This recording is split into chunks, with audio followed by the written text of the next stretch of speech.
মালিকের কাছে তো ছুটি নিতে হবে। ছুটি তুমি বুঝতে পারছো না, তোমার মা শরীর খারাপ, তুমি জোরে আসো, কাজ পরে কইরান।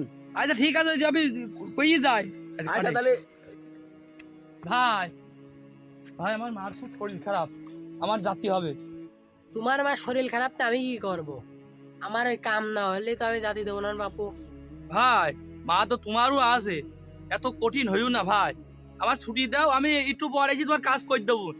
যে দামের জিনিস পাটকাঠি কটা যদি ভিজে যায় তা আমার শাড়িই তো লস হবে। তোমার মার শরীর খারাপ ওইটা তো আমার দেখি লাভ নেই গো।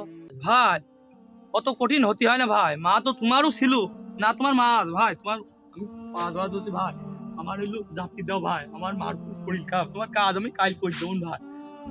ভাই না এত করে যেহেতু বলছে তাহলে ছুটিটা দিয়েই দিই। ওর মার তো শরীর অসুস্থ, আচ্ছা দিয়েই দিই। মা তো আমারও আছে। বৃষ্টিও তো শুরু হয়ে গেল, কি করার এখন? তোমার মা যেহেতু শরীর খারাপ, যাও। ভাই আমি গেলাম, কালকে আপনার কাজ আমি করে দেবো।